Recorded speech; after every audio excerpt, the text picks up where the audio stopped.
अस्सलामुअलैकुम, welcome to एमरात। दोस्तों, आज की वीडियो एक एक्सक्लूसिव इंटरव्यू है former Indian air force official Harjeet Singh के साथ। और ये इंटरव्यू हमने फ़ाहद अली भाई के साथ किया, जो बेसिकली इंडिया की इंटरनल पॉलिटिक्स और खालिस्तान से रिलेटेड मुख्तलिफ मैटर्स होते हैं, उस पर अपनी एक्सपर्टीज़ रखते हैं। इसमें हमने बेसिकली दो चीज़ों को एक्सप्लोर किया। पहली तो ये है कि इंडियन डिफेंस मिनिस्टर के जो रिसेंट बयानात हैं कि वेस्ट बंगाल पर कोई पाकिस्तान अटैक कर सकता है, और पाकिस्तान के उसका काउंटर क्या है, क्या वाकई पाकिस्तान वेस्ट बंगाल पर कोई हमला करने वाला है, इसकी डायनेमिक्स क्या हैं, और इंडियन डिफेंस मिनिस्टर के इस तरह के जारहाना बयानात पाकिस्तान के लिए कितना खतरा पोज करते हैं, उनको एक्सप्लोर किया गया है। दूसरा, 1985 में होने वाला एक एयरक्राफ्ट बॉम्ब ब्लास्ट जिसका इंडिया ने इल्ज़ाम खालिस्तानी तंजीमों पर लगाया, लेटर ऑन उसे लिंक किया गया था पाकिस्तान के साथ। उस पर फॉर्मर CIA ऑफिशियल ने तारीख में पहली दफ़ा ये रिवील किया है कि वो अटैक असल में इंडिया ने खुद करवाया था। उन तमाम चीज़ों को लेकर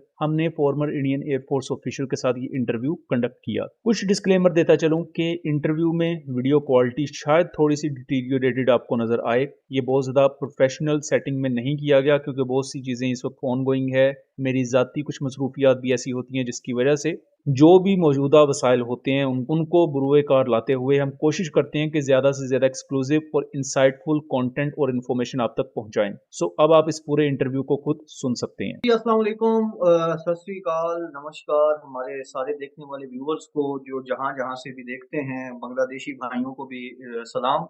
आज एक मर्तबा फिर हमारे साथ मौजूद हैं हरजीत सिंह साहब। किसी तारुफ के मोहताज नहीं हैं।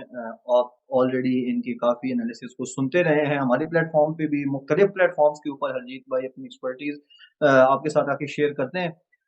साथ ही साथ हमारे साथ अब्दुल मन्नान एम राद भी मौजूद हैं, जो डिफेंस के हवाले से अपनी जो है वो एनालिसिस आपके सामने रखते हैं। और मैं नाचीज़ भी आपकी खिदमत में हाज़िर हूँ। आज कुछ ऐसी इम्पोर्टेंट डेवलपमेंट्स थी जिन पर बात करना आई थिंक बहुत ज़रूरी हो गया था। सो हमने स्पेशली रिक्वेस्ट किया हरजीत भाई को for giving us some time. Thank you Harjeet भाई, बहुत-बहुत बड़ा धन्यवाद, बहुत-बहुत शुक्रिया आपका कि आपने इतना टाइम हमारे लिए निकाला।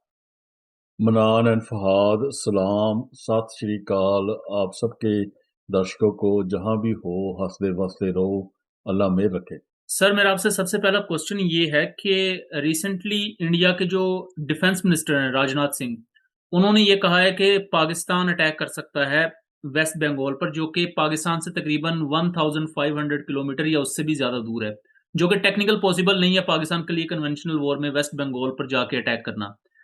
और इसके कुछ दिन पहले ही हमने देखा है जी कि वो दिल्ली में भी एक उनकी पार्लियामेंट के बाहर एक गाड़ी आके लगी है उसके मेन गेट नंबर 2 पर, और शरबजीत सिंह नामी शख्स है जो मिस्टीरियसली असैसिनेट हो गया है, उसका इल्ज़ाम भी इन्होंने ISI पर लगा दिया है। उससे पहले जो बीजेपी का हेडक्वार्टर था चंडीगढ़ में, वहाँ भी अटैक हुआ है। उसमें भी अब ये सिखों को भी कुछ बदनाम कर रहे हैं, और ऑब्वियसली पाकिस्तान का तो वो नाम ले ही रहे हैं।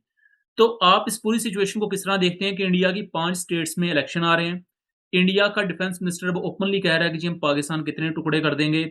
सिख पाकिस्तान से मिले हैं, इंडियन पंजाब में सिख ISI को सपोर्ट कर रहे हैं, और वो पूरी मतलब एक आप समझ लें कि जहाँ कांग्रेस की हुकूमत है, वहाँ टारगेट किया जा रहा है। जहाँ उनके एंटी बीजेपी एलिमेंट्स जैसे कि सिख हैं और जिन एरियाज़ में मुस्लिम्स हैं, उनको टारगेट किया जा रहा है, उन्हें ISI का एजेंट बताया जा रहा है। ऐसी सिचुएशन में अगर इंडिया एक यूएस लाइक स्ट्राइक्स पाकिस्तान के खिलाफ लॉन्च करता है just to win those elections from those 5 states, तो आप उसको पूरी सिचुएशन में कैसे देखते हैं कि क्या पाकिस्तान टैकल कर सकता है? और दूसरी चीज़ कि इंडिया की इंटरनल रिफ्ट किस तरह शो करता है? हाँ मनन, आई थिंक इसमें ना काफी चीजें चल रही हैं एक साथ। ठीक है, एक तो इंडिया की इलेक्शन है। आपको पता है उनको इलेक्शनों में कोई ना कोई बहाना वही है कि मुसलमान कोई दुश्मन है, एक दुश्मन खड़ा करना है। कांग्रेस ने जैसे सिखों को किया, बीजेपी मुसलमानों को करती है, और फिर हिंदू वोट इकट्ठा करना और जी, जी, इलेक्शन। बिल्कुल। फिर है इनका, कह लो कि अभी थोड़ी देर पहले जो ऑफ सिंदूर इनको उल्टा पड़ गया, उनसे इनकी जियोपॉलिटिकल साख पे बड़ा असर पड़ा। तो ये अपने वो जख्म भी कह लो लिक कर रहे हैं, जैसे कि ये उसका कैसे करें वापस अपनी जियोपॉलिटिकल साख को। तीसरा, एक जियोपॉलिटिकल ग्रेट पावर कंपटीशन चल रहा है अमेरिका और चाइना का। जो ये ईरान में चल रहा है सारा किस्सा, ये मैं इसको ग्रेट पावर कंपटीशन ही मान रहा हूँ, उसका ही एक पार्ट है ये। तो उसका स्पिल ओवर इफेक्ट भी होने वाला है यहाँ पे, क्योंकि उसका भी सारा जो वो जो किस्सा तो चल रहा है गल्फ नेशंस में, बट अगर वो ग्रेट पावर कंपटीशन है जो कि चाइना और अमेरिका का है, तो उसका उन चाइना और अमेरिका ने नुकसान नहीं खाना, उन्होंने नुकसान अपनी प्रॉक्सियों को देना है। ठीक है, उसमें छोटे मिडिल पावर्स का नुकसान होना, जैसे इंडिया है। तो उस सारी जो ये कश्मकश में और ये कंफ्यूजन में इंडिया, एक और भी चीज है इसमें, इंडिया एक वैसे भी बड़ा आजकल उससे थोड़ा तंग है इस बात से कि जो सिख पॉपुलेशन है ना, सिख कॉन्शियस है, वो सारी इंडियन नेशनलिज्म से कट ऑफ हो चुकी है। बिल्कुल ऐसा और ही है। उसका ऑप सिंदूर में हमने एक मुजाहरा देख ही लिया था कि पहली बार ऐसा हुआ है कि पंजाब में इंडिया पाकिस्तान की जंग चल रही है और पंजाब के गांव में लोग बोल रहे हैं जी हमने इस जंग से लेना ही देना कुछ नहीं, बिल्कुल। और हम तो बेसिकली जो जंग लड़नी है तो गुजरात में जाके लड़ें। ऐसे ही। सिखों का ये कहना, ठीक है, ओपनली कहना, गांव वाले सिखों का ये कहना, ये शो करता है माइंडसेट, क्योंकि मैं भी एक वहीं से आता हूं, मेरी फैमिली भी कह लो पेंडू बनतर की है, तो हमें पता है कि इनके मनों में चल क्या रहा है। तो पहली बार ऐसा हुआ है पिछले 80 सालों में कि जो सिख पंथ है वो बिल्कुल कट ऑफ हो चुका है इंडिया से। तो अगली जंग होनी है ना, तो उसमें मैं कह रहा हूं कि पंजाब में आपको खुला राह मिलना है। उसको आप देखते बिल्कुल। भी हैं ये कि भी सिखों की रिक्रूटमेंट बिल्कुल जीरो हो चुकी है इंडियन आर्मी में। इन्होंने ऐसे अपील ही। भी की है कि करें रिक्रूट हों, बट कोई नहीं होता। एक उसके दो तीन डीप कारण भी हैं, एक तो कट ऑफ भी हो चुका है, दूसरा यूथ रह भी नहीं गया पंजाब में। इतनी बुरी हालत कर दी है इंडियन स्टेट ने पंजाब की कि बच्चा पैदा बाद में होता है, उसके माँ बाप पहले प्लानिंग करते हैं कि इसको बाहर कैसे भेजना है यहाँ से। ऐसा ही है। ऐसे ही। तो ये सारे फैक्टर्स हैं। ठीक है, अब इन फैक्टर्स में इनके जो अखंड भारत का सपना है वो भी इन्वॉल्व है। ठीक है, इन्होंने अपने पार्लियामेंट में नक्शा भी लगा दिया है, और ये बिल्कुल एक मत है कांग्रेस और बीजेपी, आप जिस मर्जी को ले लें, कि इन्होंने अखंड भारत बनाना ही बनाना है। तो अब ये सिर्फ मौके की तलाश में है। मौका जैसे ही ये इनकी असेसमेंट में होगा कि ये आप पे भारी पड़ जाएंगे, तो ये 100% आप पे अटैक करेंगे। कैसे करेंगे? फॉल्स फ्लैग, मोस्ट प्रोबेबली मेरा जो खदशा है कि ये एक फॉल्स फ्लैग बनाएंगे, जिसमें कि पंजाब में बड़े स्तर पे सिविलियन जगह पे कोई बम ब्लास्ट कर दे, सिखों को मार देंगे जैसे चिट्टी सिंहपुरा में किया था, और उसका इल्जाम पाकिस्तान पे लगाएंगे। तो बिल्कुल। इससे इनके काफी यस। मकसद इकट्ठे वो होते हैं। तो अभी ये जो ग्रेनेड अटैक हुआ है ये भी उसी का पार्ट है। ठीक है, या तो ऐसा ही कुछ करेंगे और फिर बहाना बना के ये कुछ ना कुछ गड़बड़ जरूर करेंगे। ये अनटिल एंड अनलेस कि इन पे इंटरनेशनल पावर्स का प्रेशर हो कि ना करो। अजीत भाई, मेरा क्वेश्चन स्ट्रेट है। जो आपने बात की कि इस वक्त भारत के ऊपर जो एक भूत सवार है हिंदू राष्ट्र बनाने का, उसके लिए वो किसी हद तक भी जा सकते हैं, लेकिन वहीं पूरी दुनिया के अंदर दूसरी तरफ अगर हम देखें, इसी सिक्के के दूसरे पहलू को देखें या दूसरे हिस्से को देखें, तो ये समझ में आता है कि दुनिया के सामने या एक्सपोज हो रहा है दिन ब दिन। आपने भी इस पर काफी कंपेन लॉन्च की, और इसके साथ साथ मुख्तलिफ और प्लेटफॉर्म्स के ऊपर भी कंपेन लॉन्च की गई, और वो थी एयर इंडिया फ्लाइट 182 के ऊपर। उस बॉम्बिंग का बेसिकली एक नया एंगल निकल के सामने आया है, जिस पर सीआईए के एक फॉर्मर एजेंट की जानिब से, जिनका जॉन नाम है, उन्होंने ये बोला है कि इसके पीछे इंडियन स्टेट और इंडियन इंटेलिजेंस एजेंसी रॉ जो थी वो मुलविस थी, और रॉ का डायरेक्टली इसके साथ लिंक था। तो अब इस सारे मामले में ये जो सारी एक नई चीज उभर के सामने आई है, इसको आप किस नजरिए से देखते हैं? बहुत ही अच्छा आपने इस सवाल उठाया फहाद, और मैं शुक्रमंद हूँ आप दोनों का कि आपने इस मुद्दे पे बात की है, क्योंकि ये बहुत बड़ी थैंक यू। रेवलेशन आई है, 2 दिन पहले आई है। बिल्कुल। आपके श्रोतों जी। को बता दूं कि 9/11 से पहले दुनिया में जी। सबसे बड़ा जो एविएशन टेररिज्म का इंसिडेंट था, वो था जी। एयर इंडिया 182, जिसका नाम था कनिष्का, उस जहाज का, उसकी बॉम्बिंग। कनिष्का, या। ये जहाज कनाडा से चढ़ा था, इसमें 329 पैसेंजर्स थे, जिसमें से 268 वर कनेडियन सिटीजन्स। जी। ओके। और ये लंदन से तकरीबन 40 मील पहले इसमें बम फटा, हम्म। और इसके 329 पैसेंजर मारे गए। और इंडियन गवर्नमेंट ने, अच्छा ठीक है। अकेला यही जहाज नहीं था जिस पे बम चढ़ाया गया, एक और जहाज था साइमल्टेनियसली उस पे बम चढ़ाया गया। उसने जाना था जापान, जापान से आगे इंडिया। वो टोक्यो पे उतरा और अच्छा। टारमाक के ऊपर वो बम फूटा, उसके कारण उसमें सिर्फ 3 बंदे मरे, पर वो बच इसलिए गए क्योंकि वो टारमाक पे फटा। अगर वो हवा में फटता तो तो फिर तो कोई 350 सर्वाइवल। बंदा उसमें और मरता। जी। तो बिल्कुल। 700 बंदों को मारने का ऐसे ही। प्लान था ये। और ये जो प्लान अच्छा। था, जैसे ही ये हुआ, इसके अब प्लान जब ये इन्वेस्टिगेशन हुई, उसी टाइम आना शुरू हो गया कि इसके पीछे इंडियन इंटेलिजेंस का हाथ है। इंडियन इंटेलिजेंस का हाथ दबाया गया जब उनकी इन्वेस्टिगेशन में निकला। उन्होंने दबाया क्योंकि ट्रेड रिलेशन सारी खराब हो जानी थी कनाडा की इंडिया से, और डिप्लोमेटिक रिलेशन भी खराब हो जानी थी। 700 बंदे मार रहे हैं, तो आप ऐसी कंट्री से डिप्लोमेटिक रिलेशनशिप कैसे रख एग्जैक्टली। सकते हो? तो वो जब दबाई गई, तो उसके कारण किसी को इस केस में सजा नहीं हुई, कोई केस नहीं चला इसके ऊपर, उस इन्वेस्टिगेशन का कोई रिजल्ट नहीं आया। और 1988 में दो सीसीज के एजेंट्स ने आके सारी की सारी बात ग्लोब एंड मेल और टोरंटो ठीक। स्टार, ये कनाडा के दो सबसे बड़े अखबार हैं, ठीक है। उनको सीसीज के एजेंट्स ने आके सारी स्टोरी बताई। उसके ऊपर फिर ग्लोब एंड मेल के एक बहुत बड़े रिपोर्टर और टोरंटो जी। स्टार के एक बहुत बड़े रिपोर्टर जिनका नाम था Andrew McDonald and Zuhair Kashmiri, दोनों ने एक ओके। किताब ये लिखी उनके अकाउंट के बेस के ऊपर, जिस किताब का नाम है soft target, of how target. Indian intelligence penetrated Canada. बिल्कुल। उस एग्जैक्टली। किताब में ठीक है। उन्होंने सारा बताया कि इंडियन इंटेलिजेंस वालों ने कैसे एक रिपू दमन मलिक नाम के एक सिख व्यक्ति को मिलियंस ऑफ डॉलर दिए through the state bank of अच्छा। इंडिया ब्रांच, और उसने वहां ओके। पे बब्बर खालसा के कुछ एक्सट्रीमिस्ट एलिमेंटों की फंडिंग की, और उनको कह ठीक के है। ये बैग चढ़वाई गई। ठीक है, और ठीक है। उसके पीछे सारे ठीक के है। सारे प्लानर थे ये इंडियन काउंसलेट के बड़े बड़े official, Surendra Malik, okay. Okay. Davinder Ahluwalia, हम्म। ब्रिज मोहन लाल, हम्म। और काफी उनके ओके। वहां पे रॉ के एजेंट्स। और इंडिया ने एक एजेंसी बनाई थी जिसका नाम था थर्ड एजेंसी। हम्म। रॉ और अच्छा। आईबी से बंदे निकाल के अलग से बनाई की, जिसका काम था सिखों की मूवमेंट को कंट्रोल करना, बदनाम करना। तो ये ओके। कारा इसलिए ओके। किया गया क्योंकि सिखों की मूवमेंट को उस वक्त बहुत इंटरनेशनल सिंपैथी मिल रही थी ऑपरेशन ब्लू स्टार के ठीक है। बाद, और सिखों का कत्लेआम भी जो हुआ था। जी। अब तब तो ये रेवलेशन जी। आई, उसके बाद ये बात दबी रह गई। इसका एक केस चला सन 2000 में, 5 बंदों के खिलाफ चार्जशीट हुई, और पांचों के ठीक है। 5 बरी भी हो गए। उसमें रिपू दमन मलिक भी है जो इंडिया का एजेंट था। बिल्कुल।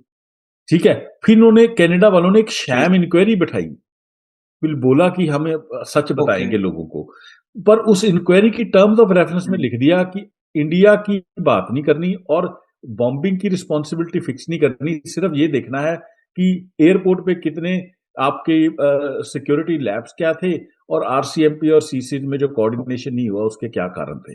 तो एक बेसिकली शैम ठीक इंक्वायरी है। जिसको बोला जाता है जॉन सी मेजर की, वो भी बिठाई। ठीक है, लोगों को शांत ओके। करने के लिए, क्योंकि ओके। सच तो बता नहीं सकते थे बिल्कुल कि ऐसे भाई ही ये है। तो इंडिया ने बिल्कुल करवाया ऐसे है। ही। अब क्या हुआ है जी। उसमें कड़ी में, लेकिन मैं कह रहा हूं कि उन 329 बेकसूर लोगों के, जो मैं उनको कहता हूं the ghost of air India 182, उनकी आत्माओं या को शांति नहीं मिलनी जब तक सच नहीं आप बताते। उसमें 82 बच्चे थे। बिल्कुल। तो अब क्या अच्छा। हुआ है, एक सीआईए के बहुत हाई रैंकिंग ऑफिशियल जिनका नाम है जॉन किरियाकू, फिर याकूब अब भैया। इन्होंने रिवील किया है 2 दिन पहले एक इंटरव्यू में, और मैं वो इंटरव्यू का क्लिप आपको चला के दिखाता हूं।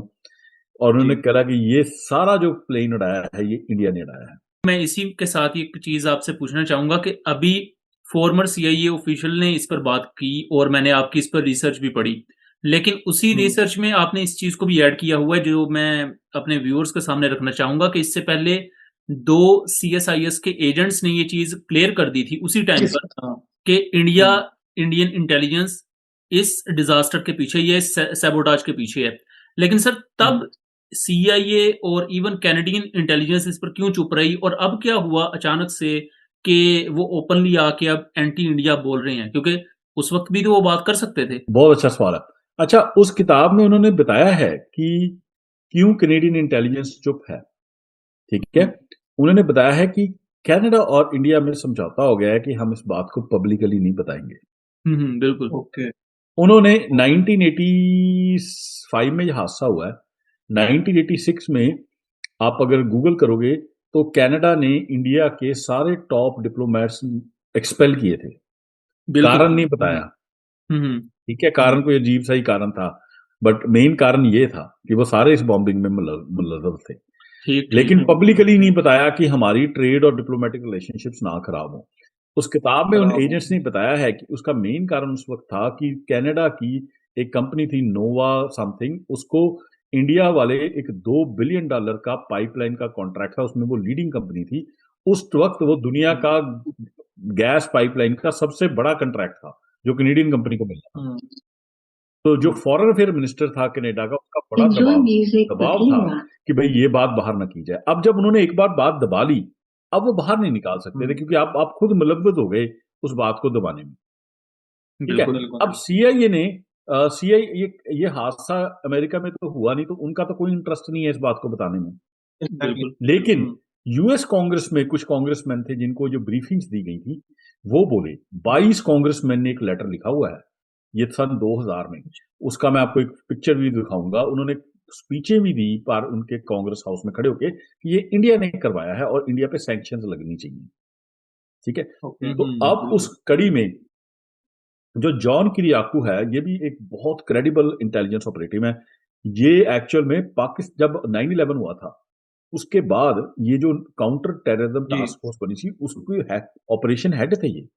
और ये पाकिस्तान में जो पाकिस्तान उस वेले हब था काउंटर टेररिज्म का, तो पाकिस्तान में जब सीआईए के काउंटर टेररिज्म ऑपरेशन को हेड कर रहे थे, ये जॉन कर रहे थे। ठीक है।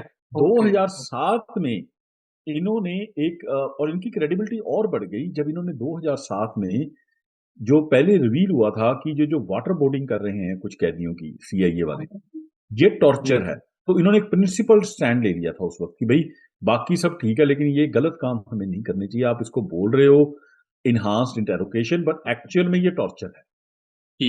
उसके कारण ओबामा एडमिनिस्ट्रेशन इनसे नाखुश भी रही और इनको उन्होंने कहा कि तुमने ये बात जो बाहर जारी की है इसकी सजा तो देनी पड़ेगी, क्योंकि बहुत गलत इंप्रेशन जाएगा। तो इनको 3 साल की सजा भी दी गई। इन्होंने 2 साल तो निकाली, 1 साल फिर ये हाउस अरेस्ट में रहे।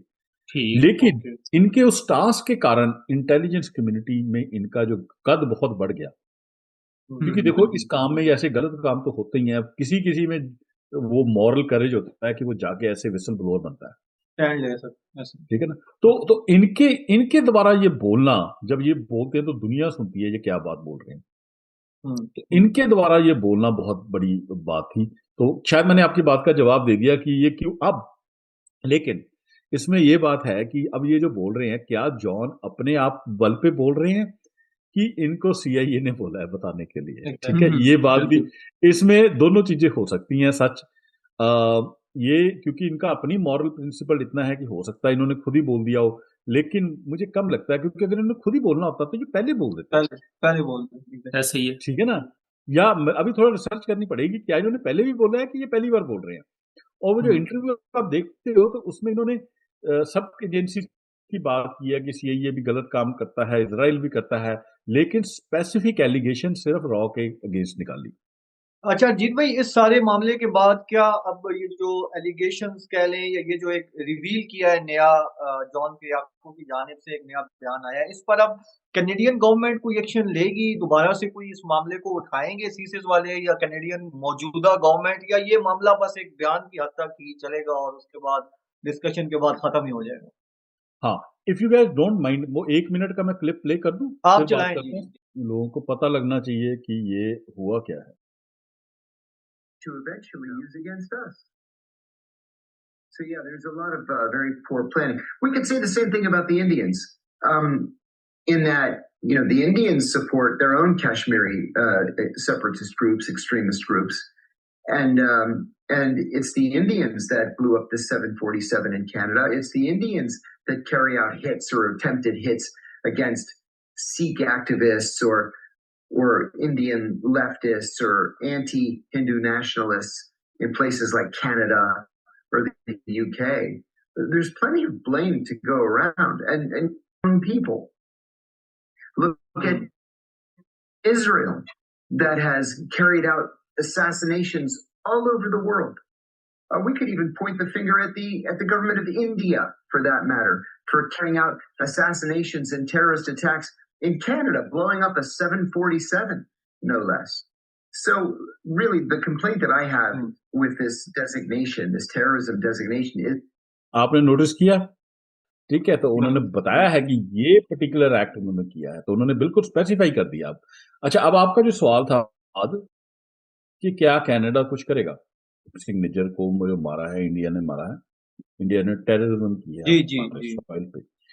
वो जी एक जी आइसोलेटेड नहीं था, मुझे लगता है वो एक, ये जो ये 1985 में इंडिया ने 350 बंदा मारा है कनाडा का, तो जी उसके जी बाद कितने बंदे और मारे होंगे ये आप सोच के चलो, जबकि इनको उस वेले कोई इनकी अकाउंटेबिलिटी नहीं की गई। तो ये एग्जैक्टली। आम बात थी इंडिया के लिए, कनाडा में इंटरफेयर करके सिख सेपरेटिस्ट को मार देना, जो बंदा नहीं पसंद है उसको मार देना। फिर धीरे धीरे मार इनकी दो हिम्मत एग्जैक्टली। बढ़ गई। तो मैं तो कहता हूँ कि कनाडा, अब वक्त बताएगा कि क्या कनाडा बिल्कुल इंडिया की कॉलोनी बन चुका है, कि कनाडा में अंदर अभी भी कुछ इंडिपेंडेंट फाइटिंग स्पिरिट बाकी है। ठीक तो है। अगर तो वो ठीक। बाकी है, तो वो तो फिर इंडिया का करेंगे मुकाबला। ठीक है। क्योंकि इंडिया का मुकाबला वो कर रहे हैं बड़े गलत तरीके से कि हम अपने डोमेस्टिक लॉज मजबूत कर दें। बट प्रॉब्लम, ये डोमेस्टिक प्रॉब्लम थोड़ी है, ये तो एक फॉरेन हॉस्टाइल एक्टर है जो आपके खिलाफ एक जंग लड़ रहा है। बिल्कुल। तो उसके साथ ठीक है। जंग तो आपको इंडिया में आके लड़नी पड़ेगी ना। आप कनाडा में बैठे उससे लड़ रहे हो तो हम आप एग्जैक्टली। बेवकूफ हो। ठीक है। तो ये उनको समझ बिल्कुल। आती है कि नहीं, ये तो वक्त बताएगा। ठीक है। लेकिन ठीक अमेरिका है। ने ये दाव जो खेला है, ये अमेरिका अब ये जो खतरा इंडिया कनाडा को टेक ओवर कर चुका है, सेम स्ट्रैटेजी इंडिया अमेरिका में भी अप्लाई कर रहा है कि बिल्कुल। अपने ठीक डायस्पोरा है। के तहत उनके अंदर इतना इन्फ्लुएंस ले लिया जाए कि कल अमेरिका भी चू ना कर सके जब हम वहां पे जाके कोई एक्ट करें। तो एग्जैक्टली। अब देखना पड़ता है कि अमेरिका इस लड़ाई को कैसे लड़ता है, ये जंग को अमेरिका कैसे लड़ता है। बट मेरा ठीक। सवाल है अ- Fahad, what I really want, जी पहले तो आप लोगों की सराहना करता हूं कि आप लोग ये उठा रहे हो। देखो, इतने बड़े टेररिस्ट एक्ट में इंडिया के हाथ मुलव्वस पाए गए। ठीक है।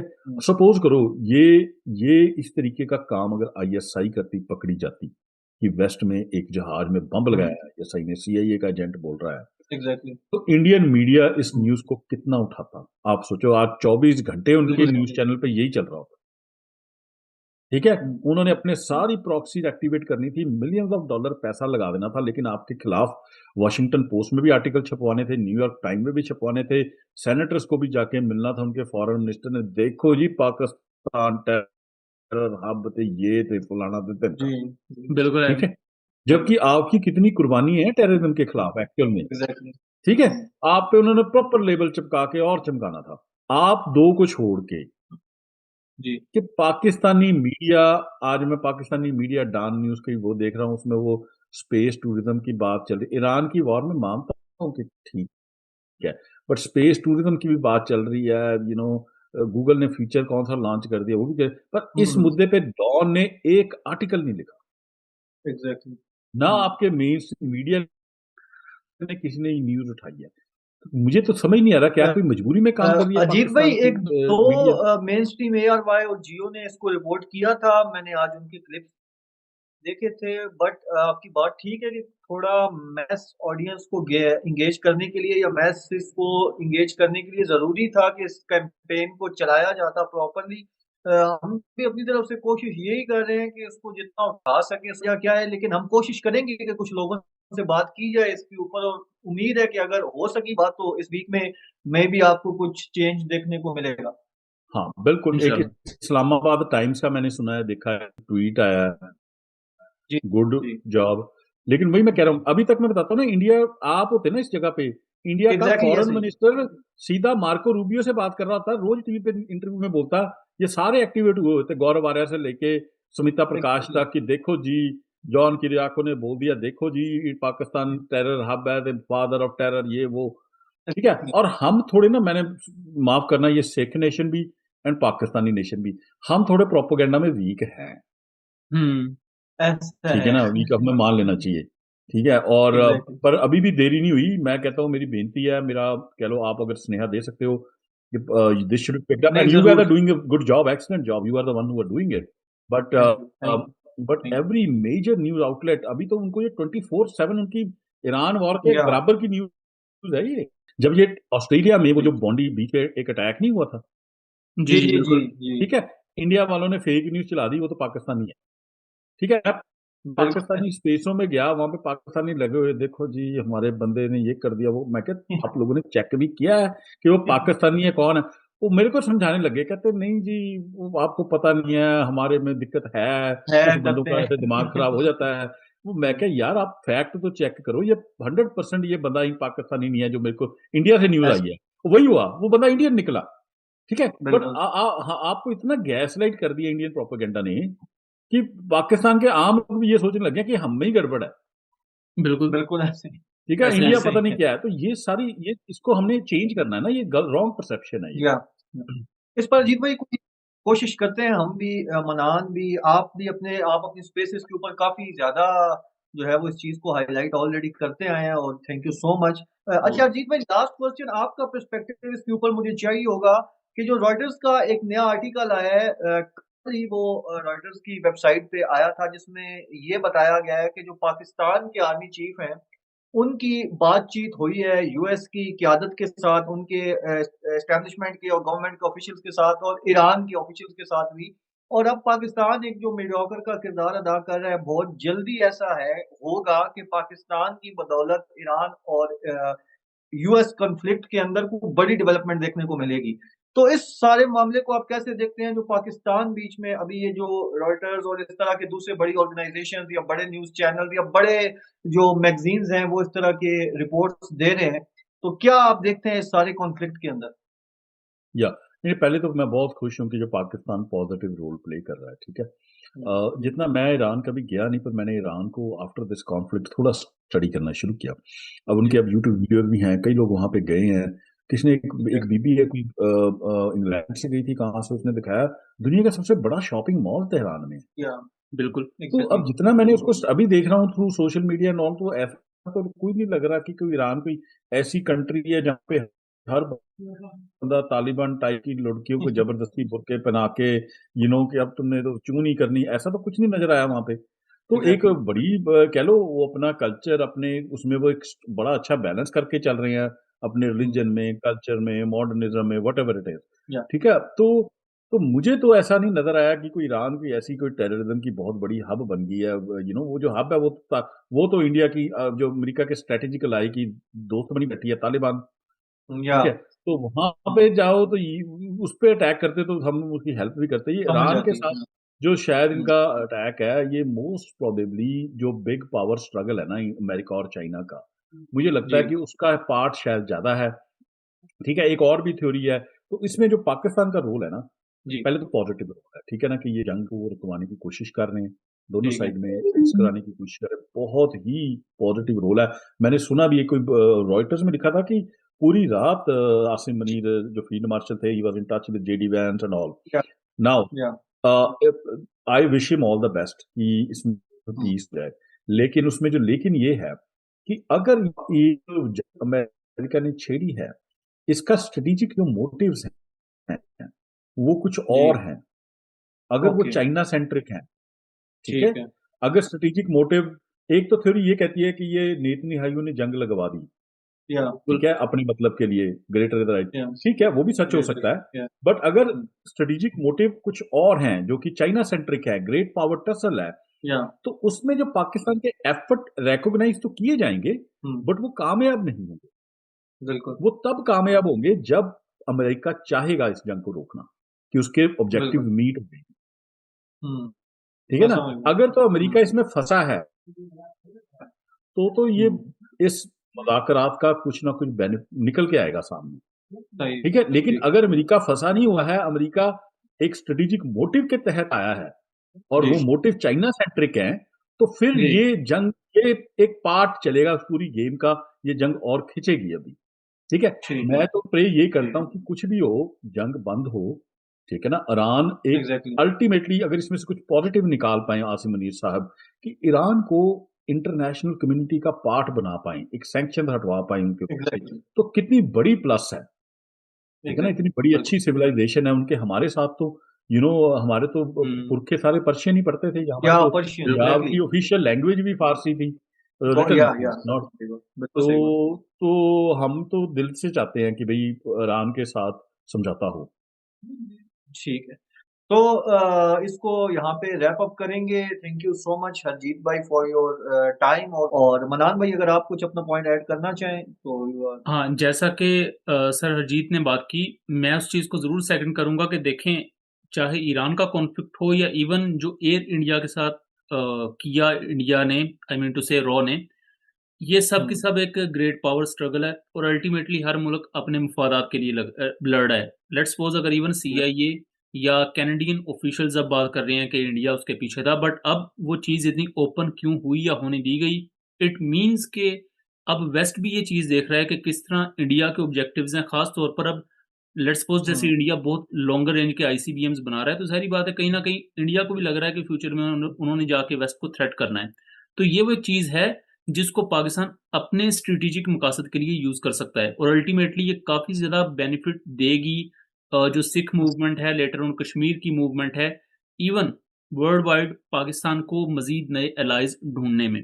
सो दोस्तों, ये था एक एनालिसिस। उम्मीद करता हूँ चीज़ें क्लियर रही होंगी। वीडियो पसंद आई हो तो इसे ज़्यादा से ज़्यादा शेयर कीजिएगा ताकि इस तरह की मज़ीद इन्फॉर्मेटिव वीडियोस हम आपके लिए लेकर आ सकें। मिलेंगे अगली वीडियो में, तब तक के लिए अल्लाह हाफिज़।